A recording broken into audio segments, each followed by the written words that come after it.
দুনিয়ার ফিচার, এই দুনিয়াতে বিপদ আপদ, কষ্ট, ঝুঁকি, স্ট্রাগল, পার্থক্য, অসুস্থতা, এগুলো নিয়ে আমাদেরকে টিকে থাকতে হয়। এটা দুনিয়ার ফিচার, মিলাই ফেললে হবে না। জান্নাতের ফিচার একটা, দুনিয়ার ফিচার আরেকটা। দুনিয়াতে কষ্ট থাকবে, বিপদ আপদ থাকবে। এই দুনিয়ার ফিচারটা আল্লাহ তাআলা কোরআনের একটা আয়াতে খুব চমৎকার ভাবে উল্লেখ করেছেন। ফেরাউনের ভয়ে দেশ ত্যাগ করলেন, মিশর থেকে মাদিয়া। আবার আল্লাহর আদেশে যখন ফিরে আসলেন, আবার ফেরাউনের সাথে তর্ক বিতর্ক, যুদ্ধ। একটা রাত আল্লাহ নবী মুসা আলাইহিস সালাম শান্তি মতো মিশরে ঘুমাতে পারে নাই। একটা রাত শেষ পর্যন্ত এই ফেরাউন মুসা আলাইহিস সালামকে ধাওয়া করেছে। ফেরাউনের ধ্বংসের আগ পর্যন্ত সে মুসা আলাইহিস সালামকে ধাওয়া করেছে। তার মানে মুসা আলাইহিস সালাম এই বিপদ আপদ, পরীক্ষা, এগুলো থেকে মুক্তি পান। সম্মানিত সুধী, আমরা এই পৃথিবীতে খুব অল্প একটা সময়ের জন্য, একটা ট্রানজিট পিরিয়ড কাটানোর জন্য বেসিকলি আমরা এই পৃথিবীতে এসেছি। আমরা কি চিরকাল এই পৃথিবীতে থাকবো বলেন তো? না, একটা ট্রানজিট পিরিয়ডে আমরা এসেছি, আবার চলে যেতে হবে। এই যে আমাদের জীবন, এই জীবনের জন্য বিপদ আপদ, পরীক্ষা, স্ট্রাগল, এটা অনিবার্য, এটা হবেই। বিপদ নাই, কষ্ট নাই, আপদ নাই, অনিশ্চয়তা নাই, স্ট্রাগল নাই, এমনকি কেউ আছে এখানে? কেউ কি হাত তুলে বলতে পারবেন যে হুজুর আমার জীবনে কোনো বিপদ নাই, অথবা আমার জীবনে কোনো দুঃখ নাই, কষ্ট নাই, কোনো স্ট্রাগল নাই, কোনো রিস্ক নাই?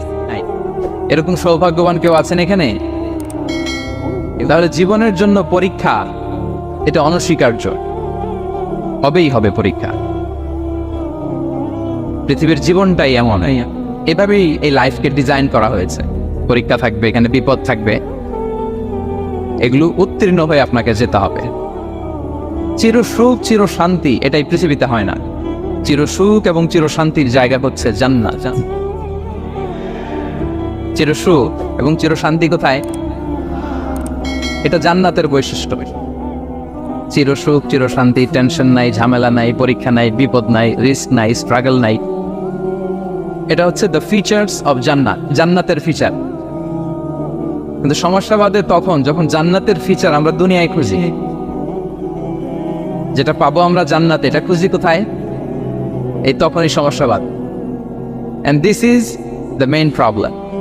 এটাই বড় সমস্যা। এই সমস্যার সমাধান কোথায়, এটা নিয়ে আজকে আমি কিছু কথা অ্যাড্রেস করবো ইনশাআল্লাহ। তো তাহলে আসুন শুনি জান্নাতের ফিচার কি। জান্নাতের কমন একটা ফিচার হচ্ছে জান্নাতে there will be no sickness in paradise. জান্নাতে কোনো অসুস্থতা থাকবে না, চিরসুস্থ। সুবহানাল্লাহ পড়েন। চিরসুস্থ চির সবল, কেউ অসুস্থ হবে না জান্নাতে। জান্নাত হবে অ্যান্টি এইজিং, জান্নাতে বয়স বাড়বে না কারো। চির যৌবনা, চির যুবক, অ্যান্টি এজিং। আপনারা জানেন যে বর্তমান পৃথিবীতে অ্যান্টি এজিং ক্রিম পাওয়া যায় না? ক্রিম, কথা বুঝতেছেন? অ্যান্টি এজিং ক্রিম পাওয়া যায়। তারা বলে এই ক্রিম মাখলে চামড়ায় ভাঁজ পড়ে না। এটার দাম আছে কিন্তু অনেক। অ্যান্টি এজিং ক্রিম লাগায়, শ্যাম্পু ইউজ করে, অ্যান্টি এজিং অয়েল আছে, এটা দিলে নাকি চামড়ায় ভাঁজ পড়ে না। ইভেন ভারতের অনেক বড় একজন ব্যবসায়ী মুকেশ আম্বানি, নাম শুনছেন যে তার ছেলের বিয়ে হয়ে গেল? তো এই মুকেশ আম্বানির স্ত্রী নীতা আম্বানি, সে কিছুদিন আগে এক বটল গোল্ড ওয়াটার খেয়েছে, gold water, and it's cost $60,000। $60,000 দাম এক বোতল গোল্ড ওয়াটারের। কেন? ফর অ্যান্টি এজিং, যাতে বয়সের ছাপ ডালে না থাকে। এখন বলেন, এভাবে কি আমাদের বয়সকে ধরে রাখা সম্ভব এই পৃথিবীতে? সম্ভব না, কারণ এই ফিচারটা দুনিয়ার ফিচার না, এটা জান্নাতের ফিচার। সুবহানাল্লাহ পড়ে। তাহলে জান্নাতে কেউ অসুস্থ হবে না। জান্নাত হবে চির যৌবন, চির যৌবনা। ওখানে আমরা যুবক থাকবো, প্রত্যেকে 33 বছরের যুবক যুবতী হয়ে জান্নাতে ঢুকবো। বিষ্ণু ইসলাম বলেন, আহলুল জান্নাতি জুরদা ওয়া মুরদা ওয়া আবনাউ সালাসিন ওয়া সালাসিন। জান্নাতে যারা যাবে শুভ্র দাড়িবিহীন, প্রত্যেকে হবে 33 বছর বয়সের। ওই যে 33 বছর বয়সে একবার ঢুকলেন, আর বয়স বাড়বে না, ওইটাই চিরকাল ওই বয়স বাড়বে। জান্নাতের আরেকটা ফিচার হচ্ছে নো ফ্রাস্ট্রেশন, কোনো চিন্তা নাই, দুশ্চিন্তা নাই, হাইপার টেনশন নাই, সজীব প্রাণবন্ত। সুবহানাল্লাহ। জান্নাতের আরেকটা ফিচার হচ্ছে there is no expiry date in জান্নাত। এক্সপায়ারি ডেট আছে? জান্নাতে যে ঢুকবো 7 দিনের জন্য চেক ইন, নাকি চেক ইন কয়দিনের জন্য? 7 দিন 10 দিন পরে চেক আউট করে ফেলবে এরকম? নো এক্সপায়ারি ডেট, আজীবন। একবার এন্ট্রি পেলে বের হওয়ার টেনশন নাই। আল্লাহু আকবার। তাহলে no expiry date, rather it's eternal, আজীবন থাকবেন, খালিদিনা ফিহা, চিরকাল থাকবেন। এবং জান্নাতের সবচাইতে গুরুত্বপূর্ণ ফিচার হচ্ছে there will be no death in জান্নাত। জান্নাতে আপনার আর মৃত্যু হবে, মৃত্যুর বিদায় হবে, তার মানে আপনি অমর হবেন। তাহলে আপনি চির সুস্থ, চির সবল হবেন জান্নাতে, চির যুবক থাকবেন, প্রাণবন্ত থাকবেন, আপনি অমর হবেন, আপনি জান্নাতে মরবেন না। জান্নাতীরা যখন জান্নাতে যাবে, ফেরেশতারা ডেকে বলবে, ইয়া হালাল জান্নাতে ইন্না লাকুম আন তাসিহু ফালা তাসকামু আবাদা। জান্নাতীরা চিরকাল সুস্থ থাকবা, অসুস্থ হবা। ইন্না লাকুম আন তাশিব্বু ফালা তাহরামু আবাদা, তোমরা শাবাব থাকবা, বুড়া হবা না। ওয়া ইন্না লাকুম আন তাহিয়াউ ফালা তামুতু আবাদা, চিরকাল বেঁচে থাকবা, মরবা না। এবং সেদিন জান্নাতে মৃত্যু দেয়া হবে, মৃত্যু দেয়া হবে। ইউতাল মাউতু বিকাবশিন আমলাহ, একটা ছাগলের আকৃতিতে মৃত্যুকে আনা হবে। ফায়ুযবাতুল মাউত, মৃত্যুকে জবাই দেয়া হবে। এবার জান্নাতীরা তাকিয়ে থাকবে, ফেরেশতারা বলবে, ইয়া আহলাল জান্নাতি খুলুদুন ফালা মাউত, এ জান্নাতীরা চিরকাল এই জান্নাতেই থাক। তাহলে জান্নাতের ফিচার পাইছেন? এখন কোন বোকা যদি এই ফিচার দুনিয়ায় খুঁজে পাবে? পাবে না, কারণ দুনিয়ার ফিচার আলাদা। দুনিয়ার ফিচার কি? এই দুনিয়াতে বিপদ আসবে, কষ্ট আছে দুনিয়াতে, হতাশা আছে, ভয় আছে, অসুস্থতা আছে, বার্ধক্য আছে, এবং এই দুনিয়ার একটা এক্সপায়ারি ডেট আছে না? দ্য ডে ইউ ডাই, যেদিন আপনি মারা যাবেন, এটা আপনার এক্সপায়ারি ডেট। চলে যেতে হবে। এই পৃথিবীতে মৃত্যুর অস্তিত্ব আছে, সবকিছু থমকে দিয়ে, আপনাকে চমকে দিয়ে মৃত্যু চলে আসবে, ঠিক কিনা বলেন? হ্যাঁ। তাহলে এগুলো হচ্ছে দুনিয়ার ফিচার। এই দুনিয়াতে বিপদ আপদ, কষ্ট, ঝুঁকি, স্ট্রাগল, পার্থক্য, অসুস্থতা, এগুলো নিয়ে আমাদেরকে টিকে থাকতে হয়। এটা দুনিয়ার ফিচার, মিলাই ফেললে হবে না। জান্নাতের ফিচার একটা, দুনিয়ার ফিচার আরেকটা। দুনিয়াতে কষ্ট থাকবে, বিপদ আপদ থাকবে। এই দুনিয়ার ফিচারটা আল্লাহ তাআলা কোরআনের একটা আয়াতে খুব চমৎকার ভাবে উল্লেখ করেছেন, সেটা দিয়েই আমি আলোচনা শুরু করেছি। আল্লাহ তাআলা ইরশাদ করছেন, ওয়ালা নাবলুওয়ান্নাকুম বিশাইইম মিনাল খাউফি ওয়াল জুই ওয়া নাকসিম মিনাল আমওয়ালি ওয়াল আনফুসি ওয়াস সামারাত ওয়া বাশশিরিস সাবিরিন। আল্লাহ তাআলা বলছেন, অবশ্যই আমি তোমাদেরকে পরীক্ষা করব, ভয় দিয়ে, ক্ষুধা দিয়ে, সম্পদের ঘাটতি দিয়ে, আতঙ্ক দিয়ে, প্রাণনাশ দিয়ে, ফল ফসলের হানি দিয়ে পরীক্ষা করব। কিন্তু এই পরীক্ষায় যারা উত্তীর্ণ হবে, যারা সবর ইখতিয়ার করবে, ওয়াবাশশিরিস সাবিরিন, ধৈর্যশীলদের জন্যই হচ্ছে সুসংবাদ। আলহামদুলিল্লাহ পড়েন। তাহলে সম্মানিত সুধী, আমরা বুঝতে পারলাম এই পৃথিবীর ফিচার হচ্ছে এখানে বিপদ থাকবে, বিপদ ছাড়া কেউ থাকবে না। স্ট্রাগল থাকবে, কষ্ট থাকবে, ঝুঁকি থাকবে, রিস্ক থাকবে, এবং নানা ধরনের বিপদ আপদ দিয়ে আল্লাহ তাআলা আমাদেরকে পরীক্ষা করবেন। এটা মাস্ট, এটা আমাদের মাইন্ডসেটে নিয়ে নিতে হবে। মাইন্ডসেটে এটা ক্লিয়ার থাকতে হবে। চিরসুখ চিরশান্তি এই দুনিয়াতে মিলবে, কোথায় মিলবে তাহলে? এটা তাহলে বিপদ আসবেই, আপদ আসবেই, পরীক্ষা থাকবেই আমাদের জীবনে। তবে ইন্টারেস্টিংলি মজার বিষয় হচ্ছে, পরীক্ষাটা এক একজনের এক এক রকম। পুরো পৃথিবীটা একটা পরীক্ষা ক্ষেত্র, কিন্তু কারো প্রশ্নপত্রের সাথে কারো প্রশ্নপত্রের কোনো মিল নাই। সুবহানাল্লাহ। আমার পরীক্ষা একরকম, আপনার পরীক্ষা আরেক রকম, ওই ভাইয়ের পরীক্ষা আরেক রকম, ওনারটা আরেক রকম। সবাই পরীক্ষার্থী, কিন্তু কারো প্রশ্নপত্রের সাথে কারো প্রশ্নপত্রের কোনো মিল নাই। কারোর জন্য পরীক্ষা হচ্ছে সে খুব অসুস্থ, প্রচন্ড অসুস্থতা, তার জন্য পরীক্ষা। ক্যান্সারের রোগী, দুরারোগ্য ব্যাধি, ডক্টর বলছে 4th স্টেজে চলে আসছে, কয়েক মাস বাঁচতে পারে, এটা তার জন্য পরীক্ষা। আবার কারো দেখবেন যে খুব একটা অসুস্থতা নাই, অসুস্থতার ঝামেলা নাই, কিন্তু তার দারিদ্রতা আছে, তার আর্থিক অনটন, এটা তার জন্য পরীক্ষা। আবার কারো দেখবেন অসুস্থতাও নাই, দারিদ্রতাও নাই, তার দাম্পত্য জীবনে সমস্যা আছে না নাই? অনেকের দেখবেন এগুলো কোনোটাই সমস্যা না, তার ছেলে কথা শুনে না, মাদকাসক্ত, মাদকাসক্ত, রিহ্যাবে পাঠায়, আবার আসে, আবার গাঁজা খাওয়া শুরু করে, আছে না নাই বলেন? দেখেন তার পরীক্ষাটা আবার আলাদা। অনেকের দেখবেন মেয়ে বাবার কথা শোনে না, আবার অনেকের দেখবেন যে ব্যবসায় সমস্যা, লসের পর লস, লাভ উঠাতে পারে না। তাহলে পরীক্ষা ছাড়া, বিপদ আপদ ছাড়া এই দুনিয়াতে কেউ নাই, কেউ নাই প্রিয় ভাইয়া। এটা আমাদের মাথায় রাখতে হবে। পরীক্ষা আপনাকে দিতেই হবে, পরীক্ষা দিয়ে দিয়ে নিজেকে প্রমাণ করতে হবে। আর এক একজনের পরীক্ষাটা এক এক রকম, কারো পরীক্ষার সাথে কারো পরীক্ষার কোনো মিল থাকবে না।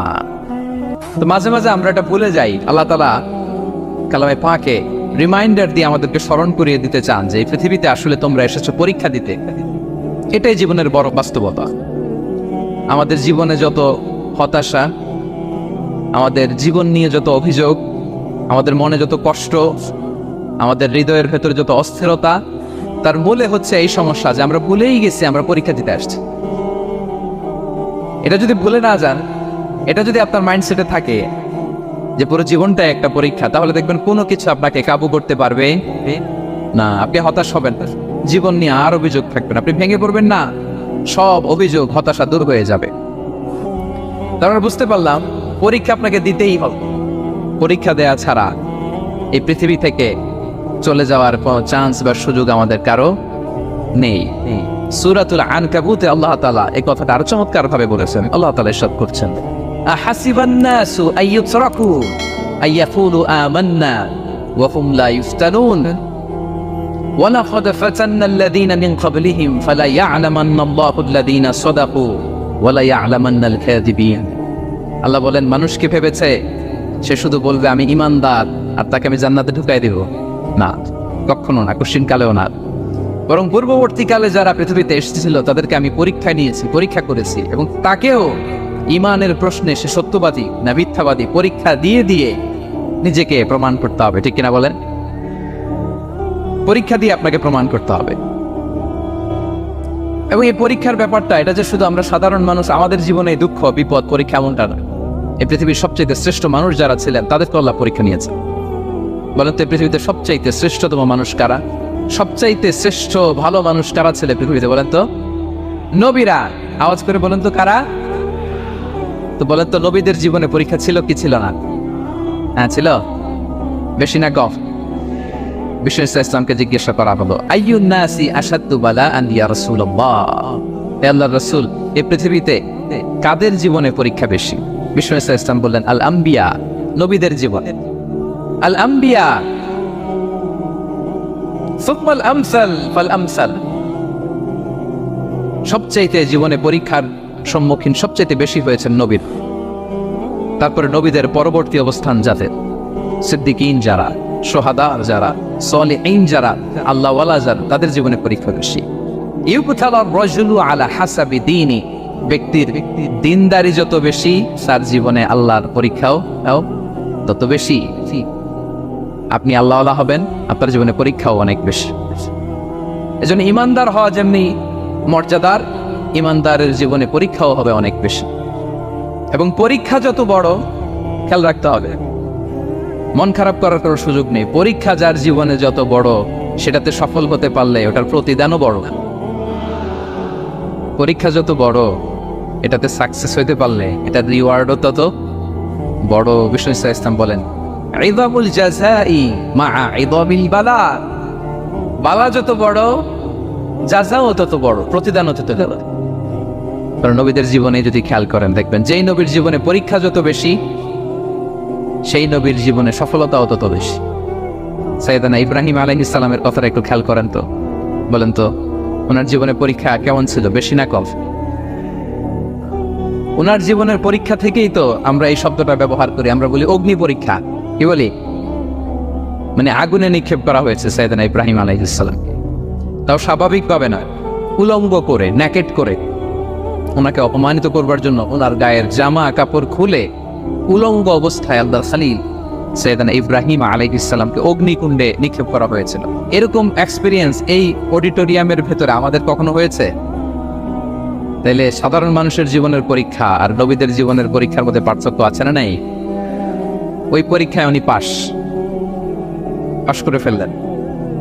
86 বছর পর্যন্ত আল্লাহর কাছে দোয়া করলেন, আল্লাহ আমাকে একটা নেককার সন্তান দাও। আল্লাহ সন্তান দেয় না। 86 বছর পরে আল্লাহ তাআলা সাইয়েদানা ইব্রাহিম আলাইহিস সালাম এবং হাজারের ঘরকে উজালা করে সন্তান দিলেন। সাইয়েদানা ইসমাঈল আলাইহিস সালাম পৃথিবীতে আসলেন কত বছর বয়সে? 86 বছর বয়সের এখানে কেউ আছেন? হ্যাঁ, আছি আমরা? কেউ নাই। 86 বছর বয়সে প্রথম সন্তান পেয়েছে। তাদের ঘরকে উজালা করে আল্লাহর নবী সাইয়েদনা ইসমাঈল আলাইহিস সালাম আসলেন।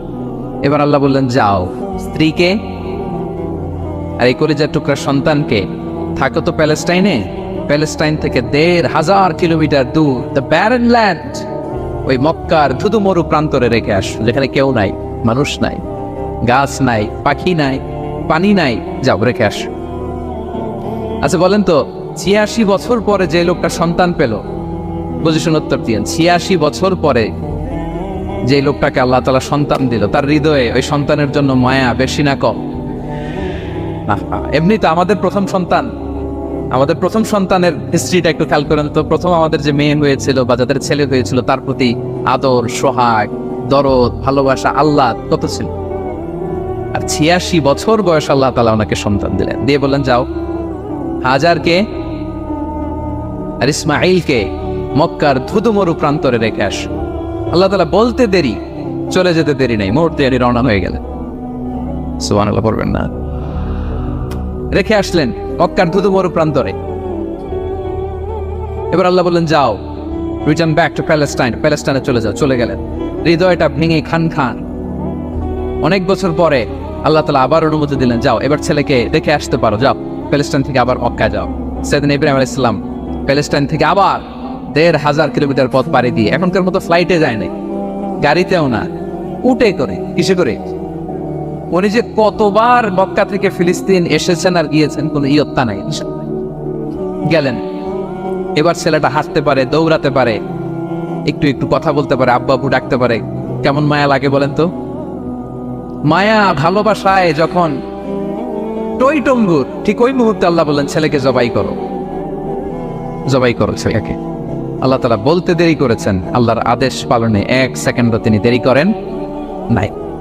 ছুরি চালালেন, জান্নাত থেকে দুম্বা নিয়ে আসা হল। এভাবে আল্লাহর নবী ইব্রাহিম আলাইহিস সালাম ওনার জীবনের প্রতিটি ক্ষেত্রে যেখানে আল্লাহ তাআলা ওনাকে পরীক্ষা নিয়েছেন, উত্তীর্ণ হয়েছেন। এবং দেখেন ওনাকে আল্লাহ তাআলা কি উপহার দিলেন। আল্লাহ তাআলা ওনাকে খলিলুল্লাহ উপাধি দিলেন, আল্লাহর বন্ধু। সুবহানাল্লাহ বলেন। আল্লাহ তাআলা বলছেন, ওয়া ইযি বিতালা ইব্রাহিম রাব্বুহু বিকালিমাতিন ফাআতাম্মাহুন ক্বালা ইন্নী জাঈলুকা লিন-নাসি ইমামা। আল্লাহ অনেকগুলো পরীক্ষা নিয়েছিলেন সাইয়েদনা ইব্রাহিম আলাইহিস সালাম, প্রতিটা পরীক্ষায় সাকসেসফুলি পাস করেছেন, গোল্ডেন এ প্লাস। আল্লাহ বলেন, ইন্নী জাঈলুকা লিন-নাসি ইমামা, I'm gonna make you the leader for the entire human being. I'm gonna appoint you as a leader for the entire universe. গোটা বিশ্বের জন্য, গোটা মানবতার জন্য আমি তোমাকে লিডার বানায় দিল। রিদমুল জাযাই মা'a ইদমিল বালা। পরীক্ষা যত বড়, ওই পরীক্ষায় পাশ করলে ওইটা ফলাফল ও প্রতিদানও বড়। তাহলে দেখেন প্রিয় ভাইরা, সাইয়েদনা ইব্রাহিম আলাইহিস সালামের জীবনে পরীক্ষার কোনো শেষ ছিল না। আমি আপনি কোথায়? আল্লাহর খলিলের জীবনে যদি এত পরীক্ষা থাকতে পারে, আমি আপনি কোথায় বলেন তো? এবার বলেন, সাইয়েদনা মূসা আলাইহিস সালাম, ওনার জীবনে তো কোনো পরীক্ষার ছিল না। হ্যাঁ, গুণে শেষ করতে পারবেন? জন্মটাই তো হয়েছে পরীক্ষার মধ্য দিয়ে। মিশরের ছেলে সন্তান হইলে ফেরাউন বলছে জবাই করো, ওনার মা এরকম সিন্ধুকে করে ভাসায় দিলেন নীল নদীতে। কি একটা রোমাঞ্চকর পরিস্থিতির মধ্য দিয়ে আল্লাহ তাআলা ওনাকে বাঁচালেন। জন্মই হয়েছে পরীক্ষা। বড় হইলেন, ফেরাউনের ভয়ে দেশ ত্যাগ করলেন, মিশর থেকে মাদিয়ান। আবার আল্লাহর আদেশে যখন ফিরে আসলেন, আবার ফেরাউনের সাথে তর্ক বিতর্ক, যুদ্ধ।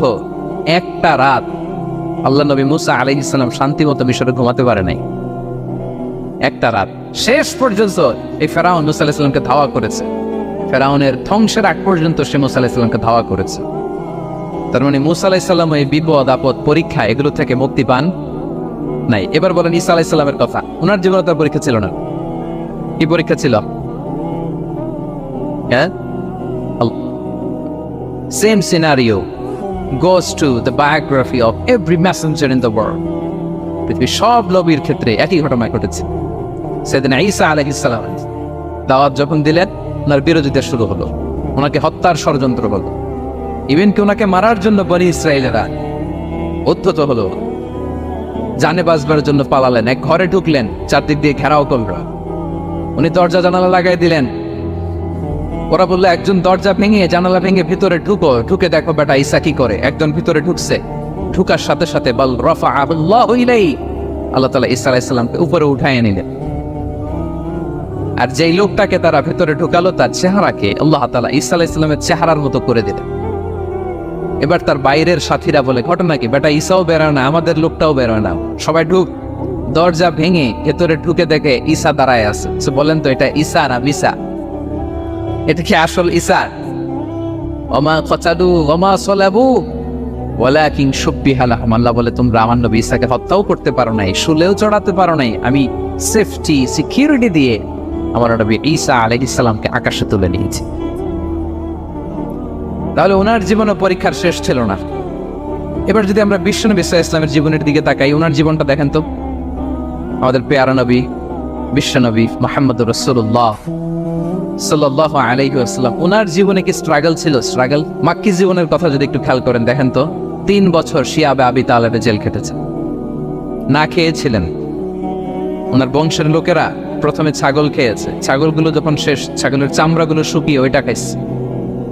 গাছের পাতা ছাল এগুলো খেয়ে খাবারের অভাবে বেহুশ হয়ে পড়ে থাকতো তারা। না খেয়ে কয়দিন ছিলেন আপনি? আমি কয়দিন ছিলাম না খেয়ে? মনেই তো পড়ে না, না খেয়েছিলাম কিনা কোনোদিন। এ হচ্ছে মাক্কি জীবন। মেন্টালি প্রেসার দেয়া হয়েছে। বিশ্বনবীর চাচা আবু লাহাব তার 2 ছেলে উতবা আর উতাইবা, এদের সাথে বিয়ে দিয়েছিলেন 2 মেয়ের। যখন দাওয়াত দেওয়া শুরু করলেন 2 মেয়েকে ডিভোর্স দিয়ে দিল। দেখেন একটা বাবার জন্য প্রাপ্তবয়স্কা মেয়েকে যখন উঠায় নেওয়ার আগে ডিভোর্স দেয়, তার মানসিক অবস্থাটা কেমন থাকে বলে? মেন্টালি প্রেশারাইজ করা হয়েছে, ফিজিক্যালি অ্যারেস্ট করা হয়েছে। বিষ্ণু ইসলাম যখন নামাজে দাঁড়াতেন, কোটের পচা নারী ভুড়ি বিষ্ণুনবীর কাঁধে চাপিয়ে দেওয়া হতো। আপনার জীবনে এরকম ঘটছে কখনো? আপনি নামাজ পড়তেছেন, ওটের পচা নারী ভুড়ি আপনার কাঁধে চাপিয়ে দেওয়া হয়েছে? কয়দিন হয়েছে এরকম? কয়দিন হয়েছে? হ্যাঁ, তারপরে তো আলহামদুলিল্লাহ বেরোয় না মুখ দিয়ে। কেমন আছেন হুজুর? কয়েন না, বেশি একটা সুবিধার না, তাই না? বেশি একটা একটু মিলাবেন। কতটুকু পরীক্ষা আমরা দিয়েছি। তায়েফে গেলেন বিশ্বনবী, তায়েফে গেছিলেন জমির বায়না দিতে, তাই না? জমি কিনবে তায়েফে। তায়েফবাসীদেরকে জাহান্নামের আগুন থেকে বাঁচাতে গিয়েছিলেন, নিজের জন্য না। সেখানে তায়েফের ছেলেরা পাথর মেরেছে বিষ্ণু ইসলামের গায়ে।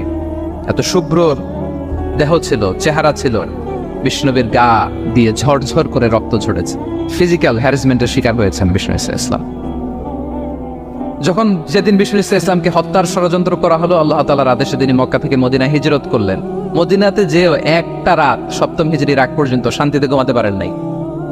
3 দিকে 3 ইহুদি বসতি, বনু কাইনুকা, বনু নদীর, বনু কুরাইজা। খাওয়ার মধ্যে বিষ মিশিয়ে দেয়া হয়েছিল বিষ্ণু ইসলামের। বাজুর, খাসির বাজুর রান পছন্দ করতেন। এক ইহুদি মহিলা বিষ্ণু ইসলামের ওই রানের মধ্যে বিষ মিশিয়ে দিয়েছেন। ওই বিষের যন্ত্রণায় মৃত্যুর আগ পর্যন্ত বিশ্বনবী কাতরাতেন, এবং উনি ইন্তেকালের সময় ওই বিষের ব্যথা যন্ত্রণাতে ইন্তেকাল করেছেন। বিশ্বনবীর ইন্তেকালটা শাহাদাতের ইন্তেকাল ছিল। বিষ্ণু ইসলাম বলেছেন, ওই যে খায়বার এলাকার ওই মহিলা যে আমার খাবারে বিষ মিশিয়েছিল, সেই বিষের যন্ত্রণা, বেদনা, কষ্ট আমি অনুভব করছি। খেয়ে না খেয়ে দিন প্রচারের কাজে নিজেকে দিয়েছ বিলিয়ে, তায়েফের কাফিরেরা চিনল না সে আলো, দুষ্ট ছেলেদের পিছু দিল লেলিয়ে, পাথরের আঘাতে ক্ষত বিক্ষত হয়ে সারা শরীর থেকে রক্ত ঝরে। হে রাসূল তোমাকে ভুলি আমি কেমন করে, হে রাসূল তোমাকে ভুলি আমি কেমন করে। হাজার ব্যথা বেদনার পরে ফিরে আসনি তুমি আপন ঘরে। দিনের আলো তুমি ছড়িয়ে দিতে চলে গেলে মদিনায় মক্কা ছেড়ে।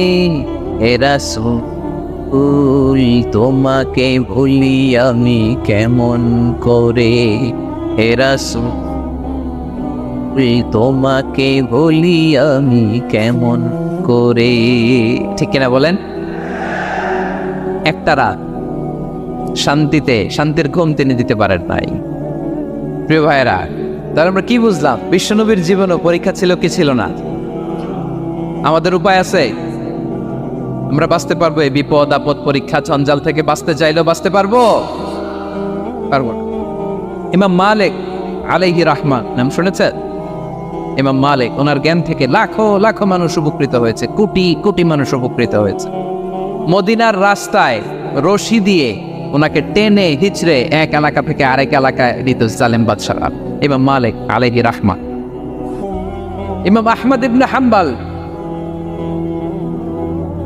উনাকে বেত্রাঘাত করা হতো, চাবুক দিয়ে পেটানো হতো। আমাদের মাযহাবের ইমাম আল ইমাম আল আ'যা আবু হানিফা আলাইহি রাহমা, ওনাকে কারাবন্দী করা হয়েছিল। তার মানে দেখেন, যত বড় বড় স্কলার, যত বড় বড় মাশায়েখ, এমনকি আম্বিয়া আলাইহিস সালাম, ওনারাও পরীক্ষা বিপদ আপদ থেকে রেহাই পাইছে। তাহলে আপনি আর আমি পাবো?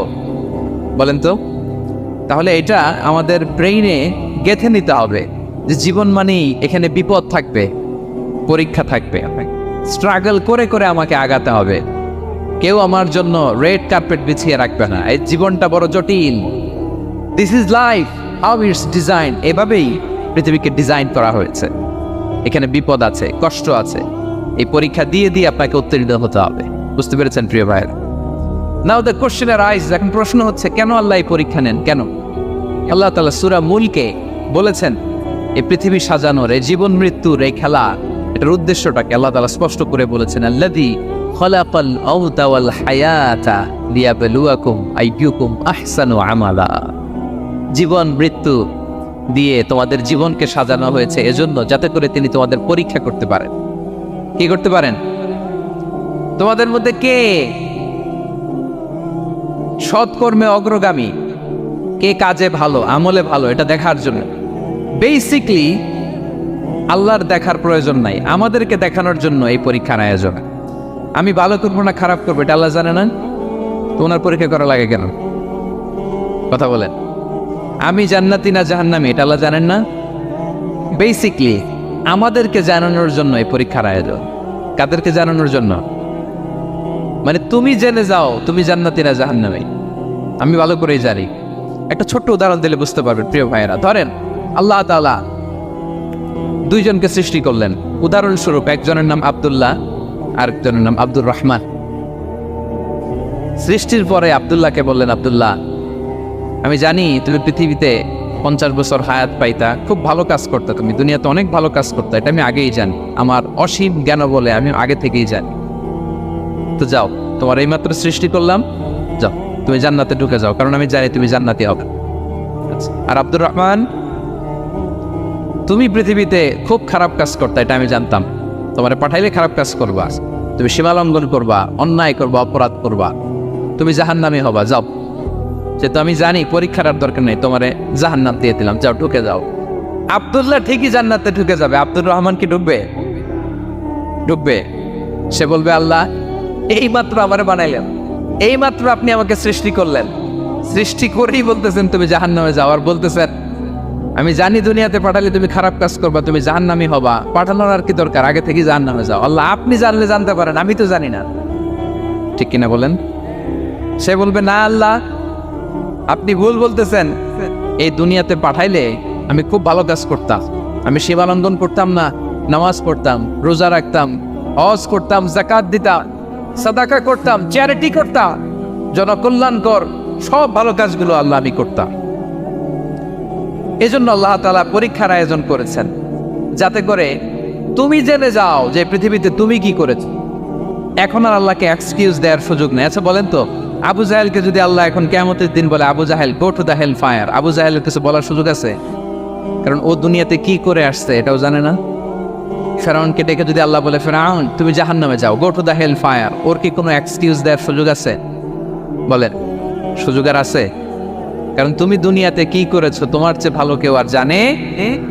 তা পৃথিবীতে এই পরীক্ষার এই আয়োজনের সবচাইতে বড় উদ্দেশ্য হচ্ছে যাতে করে আমরা দেখে যাই যে আমরা কি কাজ করছি। কেউ যখন পরীক্ষা দেয় প্রিয় ভাইরা, ওই পরীক্ষায় কত পাবে তার একটা হিসাব আছে না? বলেন, আপনি গণিত পরীক্ষা দিয়ে আসছেন, যে 100-তে 100 পাবে সে বলতে পারে আমার সব অঙ্ক হয়েছে, ঠিক কিনা বলেন? আর যে লাড্ডু গুড্ডু বুঝছেন তো, কিছুই পারে নাই, গোড়ার টিপ, তারও একটা হিসাব আছে যে সে কিছুই লিখে আসতে পারে নাই। তাই পৃথিবীতে এই পরীক্ষার আয়োজনের প্রধানতম কারণ হচ্ছে যাতে করে আমরা বুঝে যেতে পারি যে আমরা কোথায় যাব, জান্নাতে না জাহান্নামে। প্রিয় সুধী, এ পর্যায়ে আমরা জানবো এই যে পরীক্ষা আল্লাহ তাআলা নিচ্ছেন আমাদেরকে, এই পরীক্ষায় সফল হওয়ার মূল মন্ত্র কি? কোরআনে বিভিন্ন আয়াতে পরীক্ষার কথা বলা হয়েছে এবং এই পরীক্ষার সফলতার মূল মন্ত্রও কোরআনে ঘোষিত হয়েছে। আলহামদুলিল্লাহ বলেন। যে আয়াত দিয়ে আমি শুরু করেছি এই আয়াতই আল্লাহ তাআলা বলেছেন, ওয়াবাশশিরিস সাবিরিন, নবী হে ধৈর্যশীলদেরকে আপনি সুসংবাদ দিন, ধৈর্যশীলদেরকে সুসংবাদ দিন। তার মানে বিপদে ধৈর্য ধারণ করতে হবে প্রিয় ভাইয়েরা। ইন্নামাস সাবরু ইনদা সাদামাতিল উলা, বিপদে আমরা অনেক সময় প্যানিক হয়ে যাই, অস্থির হয়ে যাই, কি করব, হতাশ না। মুমিনরা হতাশ হয় না, ধৈর্য ধারণ করে। কি করে? ধৈর্য ধারণ করার শক্তি দাও গো মেহেরবান আমায়, দাও গো মেহেরবান। পড়েন, ধৈর্য ধারণ করার শক্তি দাও গো মেহেরবান আমায়, দাও গো মেহেরবান। সবাই বলুন একসাথে, ধৈর্য ধারণ করার শক্তি দাও গো মেহেরবান আমায়, দাও গো মেহেরবান। বুকের ভেতর ব্যথার নদী বইছে অবিরা, বইছে অবিরা। পড়ো, ধৈর্য ধারণ করার শক্তি দাও গো মেহেরবান আমায়, দাও গো মেহেরবান। পড়েন আমিন। আল্লাহ যেন বিপদে আমাদেরকে ধৈর্য ধারণ করার তৌফিক দান করে। প্রিয় ভাইয়েরা, ধৈর্য এটা এমন একটা গাছ যে গাছের সারা গায়ে কাটা, কিন্তু এই গাছের ফলটা বড় সুস্বাদু। আই রিপিট, আমি আবারও বলছি, ধৈর্য এটা এমন একটা গাছ যে গাছের সারা গায়ে কাটা, কিন্তু ফলটা বড় মিষ্টি, ফলটা বড় সুস্বাদু। সবাই ধৈর্য ধারণ করতে পারেন। বিশ্ব ইসলামকে আল্লাহ তাআলা নানা সময়ে আশ্বস্ত করেছেন, সান্ত্বনা দিয়েছেন আর ধৈর্যের বাণী শুনিয়েছেন। আল্লাহ বলেন, ফাসবির কামা সাবারা উলুল আজমি মিনার রাসূল, নবী হে আপনার আগে দৃঢ় প্রত্যয়ী নবীরা যেরকম ধৈর্য ধারণ করেছে আপনিও ধৈর্য ধারণ করুন। সূরাতুল মুজাম্মিল আল্লাহ তাআলা বলছেন, ওয়াসবির আলা মা ইয়াকুলুনা ওয়াহজুরহুম হাজরান জামিলা। ওরা যাই বলুক আপনি ধৈর্য ধারণ করুন, ওদের কথাকে ইগনোর করুন, just ignore what they are saying to you. যা বলে আপনি জাস্ট ইগনোর করেন। ওরা বিষ্ণু ঈসা ইসলামের মনোবলকে ভেঙে দেওয়ার জন্য কখনো বিষ্ণু ঈসা ইসলামকে কবি বলে গালি দিত। কবি কি বলতো? শায়ের। কখনো বলতো মজনুন, পাগল। নাউজুবিল্লাহ পড়বেন না,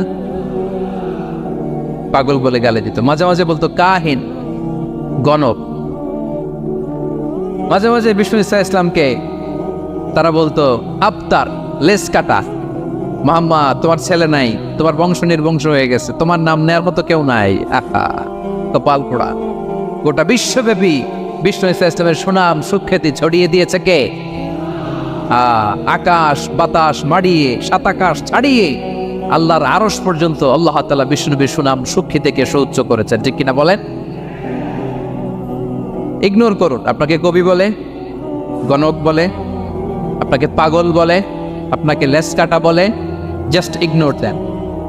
বর্তমান সময়েও নানা ধরনের ট্যাগ আমাদেরকেও দেয় কি দেয় না বলেন? দেয়। আমাদেরকে কি বলে? মৌলবাদী বলে, বলে ওই যে রাজাকার বলে, রাজাকার রাজাকার খেলার দিন শেষ।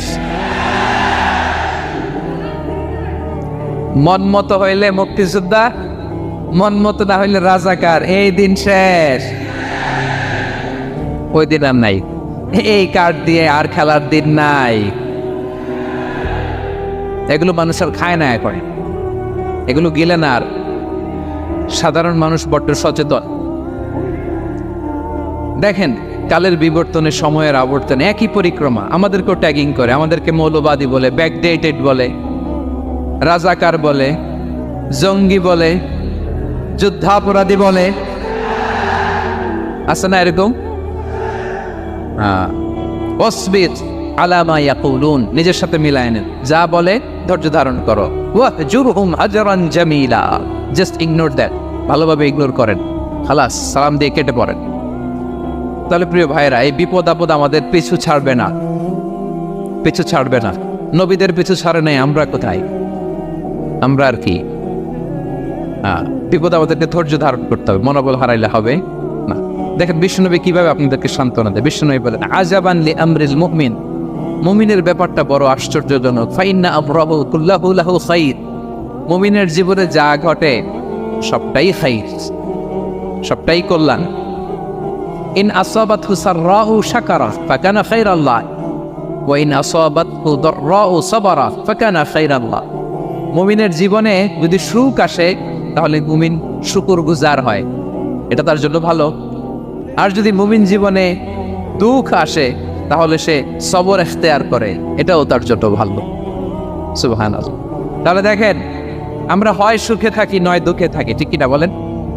তাহলে সুখের সময় আমরা শুকর করি, কি করি? শুকরগুজার হই। শুকরিয়া করাও একটা ইবাদত, শুকরিয়া করাও কি? আর দুঃখের সময় আমরা সবর করি, সবর করাটাও একটা। তাহলে আমাদের পুরো জীবনটাই ইবাদত, পুরো জীবনটাই সুখের সময় শুকর আর দুঃখের সময় সবর। আওয়াজ করে বলেন, সুখের সময় শুকর আর দুঃখের সময়। এই দুই ইবাদত মুমিন জীবনে চলমান, কন্টিনিউয়াস, একটা উইন উইন সিচুয়েশন। কি বল? উইন উইন হয়ে গেল না? যেই পরিস্থিতিতেই থাকে আমাদের জন্য লাভ। আল্লাহু আকবার। তাহলে প্রিয় ভাইয়েরা, এটাই জীবনের বাস্তবতা। সবর আমাদেরকে ইখতিয়ার করতে হবে, হতাশ হওয়া যাবে না। অনেকে আমরা অল্পতে হতাশ হই। এই যে আমরা ধৈর্য ধারণ করছি, এর ফল পাচ্ছি না। দীর্ঘ দেড় দশক ধরে ধৈর্য ধারণ করছেন না আপনারা? এখন মুক্তি, স্বাধীনতা, বিজয় এনে দিয়েছে কে? ধৈর্য ধারণ করো। ধৈর্যের যে ফলাফল, এটা বড় মিষ্টি। ধৈর্য এমন একটা গাছ, এই গাছের সারা গায়ে কাটা, কিন্তু এর ফলটা বড় সুস্বাদু, এর ফলটা বড় মিষ্টি। ধৈর্য ধারণ করার অভ্যাস করতে হবে প্রিয় ভাইরা। মুমিন হতাশ হয় না, হাল ছেড়ে দেয় না। মুমিন ভরসা রাখে একজনের উপর, তিনি কে? লা তাইআসু মির রাউহিল্লাহ ইন্নাহু লা ইয়াইআসু মির রাউহিল্লাহি ইল্লাল কওমুল কাফিরুন। আল্লাহর রহম থেকে নিরাশ হয়ে যাও না। কাফির ছাড়া, অকৃতজ্ঞ ছাড়া কেউ আল্লাহর রহ থেকে, আশা থেকে নিরাশ হয় না। শয়তানের সবচেয়ে বড় মিশন হলো আমাদেরকে হতাশ বানানো, এটা খেয়াল রাখবেন। শয়তানের সবচাইতে বড় মিশন কি? আমাদেরকে হতাশ করে দেয়া। হতাশ বানাইতে পারলে সে সাকসেসফুল, খুশি। কিন্তু আমরা এত সহজে হতাশ হই না, আমরা নিরাশ হই না, আমরা বিপদে হাল ছেড়ে দেই না। আমরা ভরসা রাখি এক মহান সত্তার উপর, তিনি কে? মনে থাকবে, বিপদ আসলে ভেঙে পড়বেন, ভিসা না হইলে কান্নাকাটি শুরু করবেন, ব্যবসায় লস হইলে হাউমাউ, দেশ থেকে কোনো দুঃসংবাদ আসলে হতাশ হবেন, ভেঙে পড়বেন।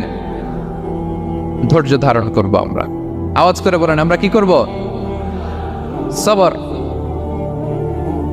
বিপদ ট্যাকেল দেওয়ার প্রথম স্টেপ হচ্ছে সবর। ধৈর্য ধারণ করতে হবে।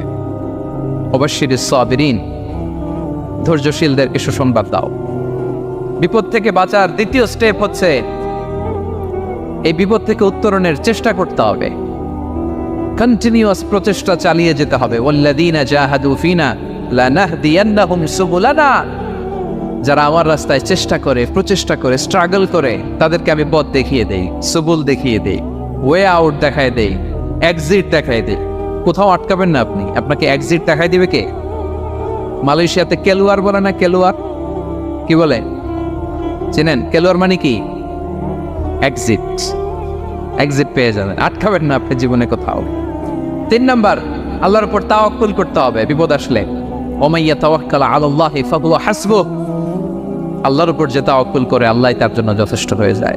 তাহলে বিপদে প্রিয় ভাইয়ের আমরা প্যানিক হব না, ধৈর্য ধারণ করব, বিপদ থেকে উত্তরণের সর্বোচ্চ প্রচেষ্টা চালিয়ে যাব, আর ভরসা রাখবো একজনের উপর, তিনি কে?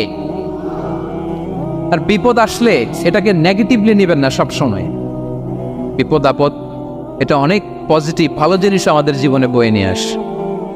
শাইখুল ইসলাম ইবনু তাইমিয়া আলাইহি রাহমা উনি বলতেন, খুব দামি কথা, খুব হেভি ওয়েট কথা, মনোযোগ দিয়ে শুনুন। তিনি বলতেন, যে নেয়ামত তোমাকে আল্লাহ থেকে দূরে সরায়, ওই নেয়ামতের চেয়ে বিপদ ভালো যে বিপদ তোমাকে আল্লাহর দিকে ধাবিত করে। আই রিপিট, আমি আবারও বলি, যে নাজ নেয়ামত তোমাকে আল্লাহ থেকে দূরে সরিয়ে দেয়, সে নাজ নেয়ামতের চেয়ে ওই বিপদ আপদ ভালো যেই বিপদ আপদ তোমাকে আল্লাহর কাছে টেনে নেয়। তাহলে বিপদ আপদ আসলে আপনি হতাশ হবেন, আর কখনো দুঃখ করবেন? মোয়ারের ভাইয়েরা, আর মন খারাপ করবেন? আপনি খেয়াল করে দেখেন, বিপদ আসলে আমরা আল্লাহরে ডাকি বেশি। যখন অসুস্থ আপনি খেয়াল করেন তো, আল্লাহ আল্লাহ তুমি ছাড়া বাঁচানোর কেউ নাই, আল্লাহ আল্লাহ তুমি হেফাজত করো, আল্লাহ তুমি সুস্থ করে দাও।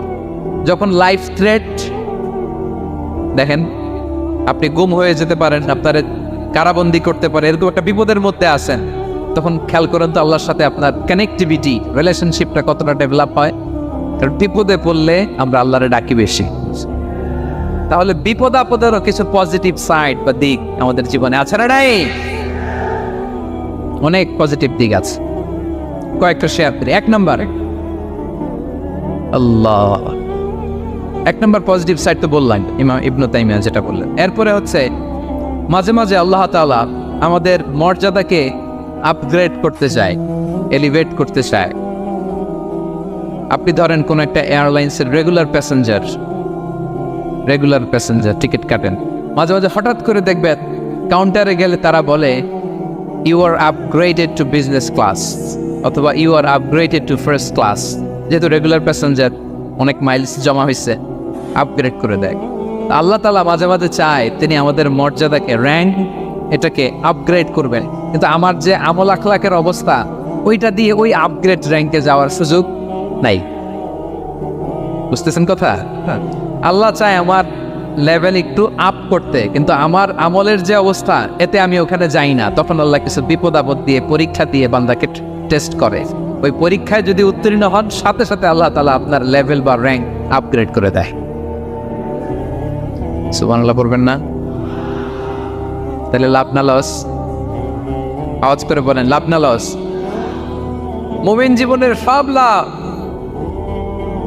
যত বিপদ আপদ আপনাকে স্পর্শ করে, প্রতিটাতেই আপনার জন্য কল্যাণ। বিষ্ণু ইসলাম, মা ইউসিবুল মুসলিমা মিন নাসাবিন ওয়ালা ওয়াসাবিন ওয়ালা হাম্মিন ওয়ালা হুজনিন ওয়ালা আযান ওয়ালা গাম্মিন হাত্তা শাওকাতি ইউশাকুহা ইল্লা কাফফারাল্লাহু বিহা খাতায়া।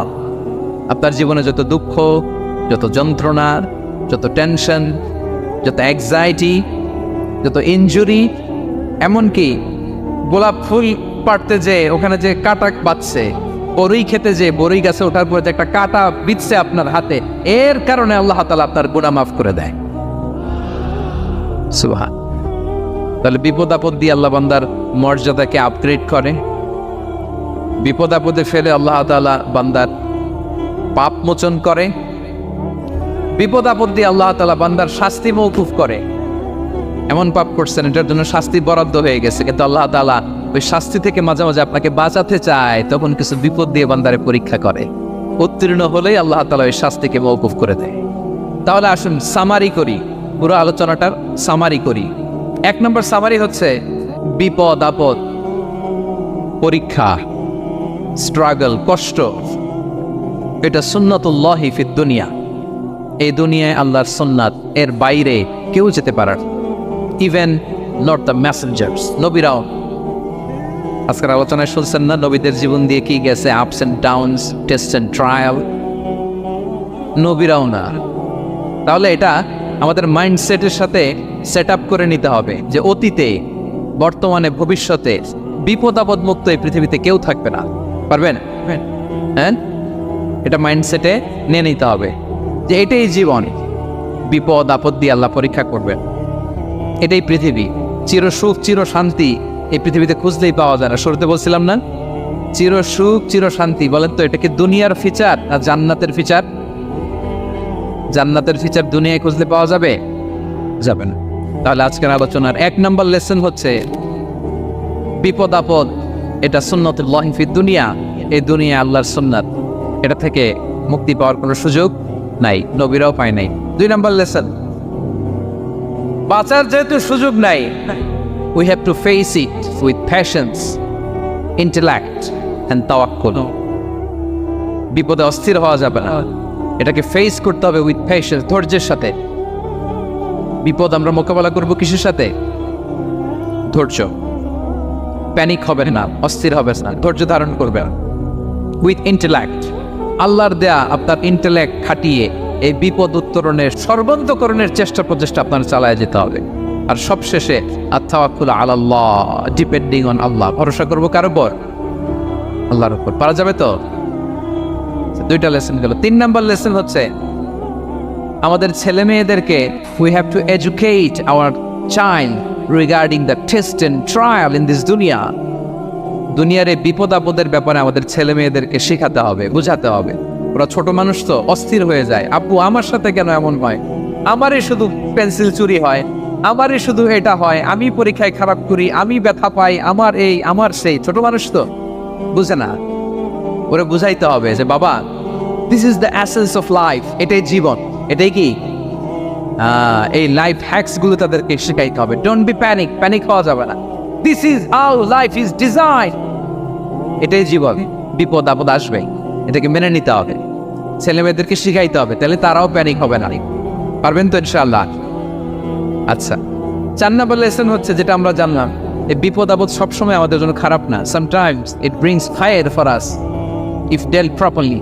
ঠিকমতো বিপদকে ডিল করতে পারলে এটা আসলে আমার জন্য আখেরে কল্যাণই বয়ে নিয়ে আস, কি বলেন তাই না? কল্যাণ বয়ে নিয়ে আসে। সব শেষ কথা হলো আমরা যেন এই বিপদগুলোকে প্রপারলি ডিল করতে পারি, আমরা যেন সবর ইখতিয়ার করতে পারি। আল্লাহর কাছে চাইতে হবে, দোয়া করতে হবে, কারণ তৌফিক দেওয়ার মালিক কে? আল্লাহর কাছে যেন আমরা কায়মনোবাক্যে প্রার্থনা করতে পারি, আল্লাহ এই বিপদকে যেন আমরা ডিল করতে পারি উইথ সাবর, উইথ ইন্টেলেক্ট, উইথ তাওয়াক্কুল। আসল হাতিয়ার হচ্ছে এটা, দোয়া। আল্লাহর কাছে চাইবেন, মনোযোগের সাথে চাইবেন, আন্তরিকতার সাথে চাইবেন। উদউল্লাহ ওয়া আনতুম মুখিনুনা বিল ইজাবা। বিষ্ণু বলেন এমন ভাবে চাও যেন তুমি অনেকটা কনফার্ম যে তোমার দোয়া আল্লাহ কবুল করবেনই, এমন ভাবে চাও। অনেকে রোবোটিক দোয়া করে। রোবোটিক দোয়া মানে দোয়ার মধ্যে প্রাণ নাই, ধ্যান নাই, মন নাই, আগ্রহ নাই, ভালোবাসা নাই, ওই দোয়া আল্লাহ কবুল করে না। মনোযোগ দিয়ে চাইতে হবে চাওয়ার মতো, তাহলে আল্লাহ তাআলার পক্ষ থেকে তৌফিক পাওয়া যাবে।